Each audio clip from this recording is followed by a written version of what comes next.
दोस्तों, बिजनेस बढ़ाने के लिए आपको कस्टमर तो लाने ही पड़ेंगे। जब तक आपके पास कस्टमर नहीं आएंगे तब तक आप वहीं पे अटके रहेंगे जहां पर आप थे। और कस्टमर लाने का जो तरीका मैंने आपको बताया है पिछले एपिसोड में, जिसके बारे में मैंने आपके साथ डिस्कस किया है, वो है प्रोस्पेक्टिंग। आज मैं इस प्रोस्पेक्टिंग के प्रोसेस को एक स्ट्रक्चर देने वाला हूं और इस स्ट्रक्चर से मैं आपको बताने वाला हूं कि आप अपने डेटाबेस को किस तरह बना सकते हैं। बनाने से जो जरूरी बात है वो ये है कि आप इस डेटाबेस को किस तरह इस्तेमाल कर सकते हैं। तो आइए बिना किसी विलंब के शुरू करते हैं आज का ये एपिसोड।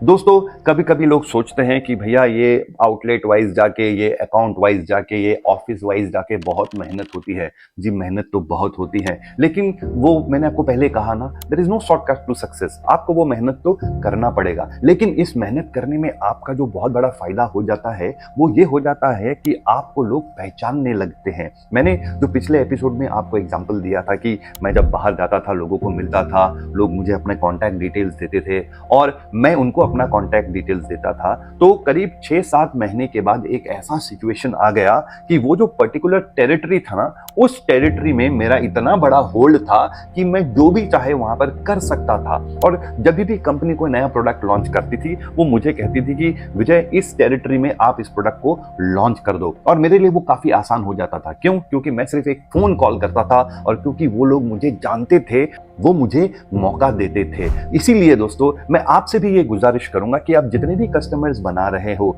चाहे वो आपको बिजनेस दे या ना दे, आप उसके साथ कांटेक्ट बनाते रहिए। अगर आप सही प्रोस्पेक्टिंग करते हैं तो आपको वो क्लाइंट जरूर मिलेगा। तो आइए हम ये सही प्रोस्पेक्टिंग को थोड़ा डिटेल में समझ लेते हैं। देखिए, आपका जो प्रोस्पेक्टिंग है ना, उसका ऑब्जेक्टिव आपके पास क्लियर रहना बहुत जरूरी है कि आप किस जगह में किस तरह का प्रोस्पेक्टिंग करना चाहते हैं। क्योंकि अगर आपका ऑब्जेक्टिव सही नहीं है तो शायद आप गलत कस्टमर के पास जाओगे और फिर आप क्वेश्चन पूछते रहोगे कि भैया मेरा प्रोडक्ट जो है, मेरा बिजनेस जो है, वो चल क्यों नहीं रहा है। जब आपका ऑब्जेक्टिव सेट हो जाता है, जब आपको पता चल जाता है कि भैया मेरा जो प्रोडक्ट है, इसके कस्टमर इस टाइप के लोग हैं, तब आप उनको मिलना शुरू करते हैं। आप उनको फिजिकली मिले या ना मिले, लेकिन जहां पर भी आप जाते हैं, अगर आपके पास contact person, contact number, email ID, उनका करंट सप्लाई आपके कैटेगरी में क्या है, कितना उनका कंजम्पशन है, और बाकी डिटेल्स आपको मैंने एक्सेल शीट में दे दी है। आप उसको डिस्क्रिप्शन में एक लिंक दिया हुआ है, उसमें आप क्लिक करोगे तो आपको वो पूरी एक्सेल शीट मिल जाएगी। वो एक पर्टिकुलर प्रोडक्ट लाइन के लिए है। आप उसका एग्जाम्पल लेके एक प्रोस्पेक्ट शीट आप कंस्ट्रक्ट कर सकते हो। फॉर एग्जाम्पल, आप मान लीजिए कि आप एक एनर्जी बार लॉन्च करने वाले हैं और आप एक पर्टिकुलर एरिया में उसे लॉन्च करना चाहते हैं। तो आपने ये भी तय कर लिया है कि आपका प्रोडक्ट जो है वो रिटेल के लिए है। तब आपने क्या किया कि जो आपने टेरिटरी डिफाइन की है, उसका आप एक रूट निकाल लीजिए और उस रूट में जितने आउटलेट्स हैं उनको जाकर मिल लीजिए और उनके साथ एक दोस्ती बनाइए। जब आप उनके साथ दोस्ती बनाएंगे तब वो आपके साथ कंफर्टेबल होंगे और फिर आपको वो थोड़ा बहुत डेटा देंगे। मतलब आपको ये पता चलेगा कि भैया वहां पे कौन कौन से एनर्जी बार्स अवेलेबल है। मतलब आपको कॉम्पिटिटर के बारे पता चल जाएगा। फिर आपको ये पता चल जाएगा कि उसका कैटेगरी सेल क्या है। फर्ज कर लीजिए कि आप एक एक्स आउटलेट में गए हैं और आपको पता चला है कि वहां पर जो कैटेगरी सेल एनर्जी बार की है वो करीब 1 लाख रुपए है। उसके बाद फिर आप ये भी पता लगा सकते हैं कि भैया वहां पे मार्केटिंग एक्टिविटी क्या चल रही है और फिर आप अपनी स्ट्रैटेजी को बना लेंगे। तब आपको होता क्या है ना दोस्तों, क्योंकि आपके पास ये डिटेल आ जाता है तो आपको पता चल जाता है भाई कॉम्पिटिटर कौन है, मार्केट का साइज क्या है, मार्केटिंग एक्टिविटी क्या करना है, और फिर आप अपना स्ट्रैटेजी बनाते हो और फिर आप अपने मार्केट एंट्री का एक प्लान बना सकते हो। लेकिन अगर आपके पास ये डेटा नहीं होगा तो आप इसे करोगे कैसे? इसको करने का जो सही तरीका है वो ये है कि आप एक बैग लीजिए, आप मार्केट में उतरिए और इस डेटा को आप कैप्चर करिए। तभी आपको पता चलेगा कि भैया मैं सही दिशा में जा रहा हूं या नहीं जा रहा हूं। ये तो मैंने आपको रिटेल का एग्जांपल दे दिया। मान लीजिए कि आपके पास कुछ ऑफिस सप्लाईज है, मतलब आपके पास कुछ पेन्स हैं जो आप बड़े बड़े ऑफिसेज में सप्लाई करना चाहते हैं। उस केस में भी आपको क्या करना होगा कि आपको एक टेरिटरी अपना डिफाइन कर लेनी होगी और उस टेरिटरी में जितने ऑफिसेज हैं सबको मिल लीजिए और सारा डेटा जो आपको चाहिए वो आप निकाल लीजिए। Contact person, contact number, current supply क्या है, करंट वॉल्यूम क्या है, और ये डेटा आने के बाद ही आपको पता चलेगा कि आपको कहाँ जाना है पहले। और ये जो प्रोस्पेक्टिंग आप करते हैं ना, और क्योंकि आपका एक कनेक्शन बन जाता है, तो बहुत टाइम ऐसा हो जाता है कि आपको कोई ऐसा भी क्लाइंट मिल जाए जो ऑलरेडी फ्रस्ट्रेटेड है अपने करंट सप्लाई से, और वो ढूंढ रहा होता है कि भाई मुझे कोई रिप्लेसमेंट मिले। सच मानिए दोस्तों, मैंने भी बहुत बिजनेस ऐसे ही एक्वायर किया है। एक बहुत बड़ा अकाउंट जो मैंने एक्वायर किया, वो ऐसा एक्वायर किया कि जब मैं उनको जाके मिला तब उन्होंने मुझे कहा, आप बहुत सही समय में आए हो विजय जी, हम अपने करंट सप्लायर से बहुत ही परेशान हैं, हमें एक नया सप्लायर की जरूरत है। दोस्तों मैं आपको बताऊं, वहां से मुझे बिजनेस कितना मिला, करीब 25 से 30 लाख पर मंथ। लेकिन उसके लिए मुझे मेहनत करनी पड़ी, मुझे वहां जाना पड़ा।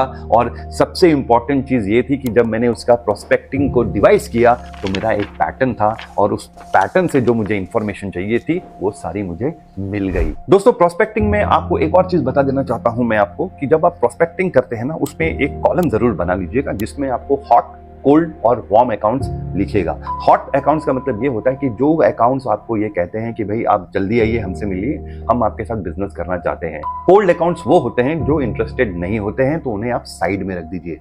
वार्म अकाउंट्स वो होते हैं जो आपको थोड़ा तो एक अपॉर्चुनिटी देते हैं, बट वो आपको इमीडिएट बिजनेस नहीं देंगे, बट बहुत जल्द आपको बिजनेस वो मिल सकता है। तो हॉट, वार्म एंड कोल्ड, इनका आइडेंटिफिकेशन आपके पास होना बहुत जरूरी है। और जो कोल्ड है ना, उसको भूल मत जाइए, उसको आप पीरियडिकली एक रिमाइंडर जरूर दीजिए, क्योंकि कोल्ड जो है कभी भी वार्म हो सकता है और कोल्ड कभी भी हॉट हो सकता है, क्योंकि कस्टमर कभी कभी डिससेटिस्फाई हो जाता है और डिससेटिस्फैक्शन में वो इमीडिएट डिसीजन लेता है। इसलिए दोस्तों प्रोस्पेक्टिंग को आप लाइटली मत लीजिए, क्योंकि प्रोस्पेक्टिंग बड़ी बड़ी कंपनियां भी करती हैं, क्योंकि वो जानती हैं कि ये एक ऐसा तरीका है जिससे बिजनेस तो उनको गारंटीड मिलेगा। दोस्तों जाते जाते मैं आपको एक और एग्जांपल दूंगा। ये एग्जांपल थोड़ा अलग है लेकिन रेलिवेंट है, और ये उस ब्रांड का एग्जांपल दूंगा जिसको मैंने लॉन्च किया था। उस ब्रांड का नाम था टाइफू टी। टाइफू टी आज के डेट में वो रीब्रांड हो गया है और उसको लोग फ्लोरिस के नाम से जानते हैं। दोस्तों जब मैं इस ब्रांड को लॉन्च कर रहा था,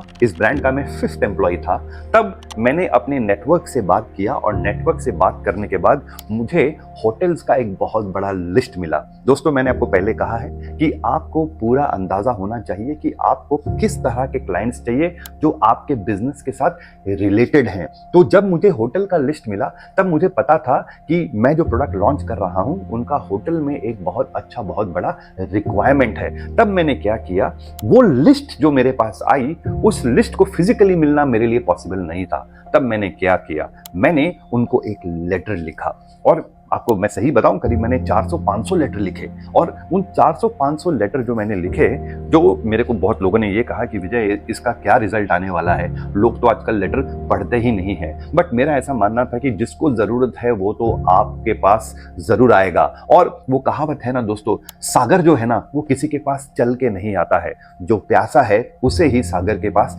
जाना पड़ता है। तो इसलिए मैंने लेटर लिखा, मैंने उनको अप्रोच किया, और बिलीव मी दोस्तों 400-500 लोगों को मैंने लेटर लिखा होगा, मेरे को ज्यादा रिस्पांस नहीं आया, लेकिन मुझे जितने रिस्पांस आए वो मेरे लिए सफिशिएंट थे। उसमें से तो कुछ ऐसे क्लाइंट्स भी थे जिन्होंने मुझे ये कहा कि sir we have received your letter and we would like to do business with you, please आपके पास जैसे सैंपल आ जाते हैं आप हमारे साथ संपर्क कीजिए।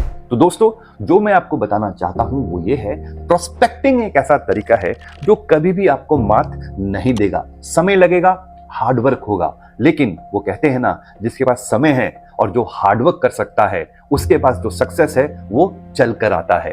तो दोस्तों इन चंद बातों के साथ आज के एपिसोड को यहीं पे विराम। अगले एपिसोड में किसी और नए टॉपिक के ऊपर बात करेंगे। तब तक के लिए आपका ये दोस्त आपसे अलविदा लेता है। बहुत बहुत धन्यवाद।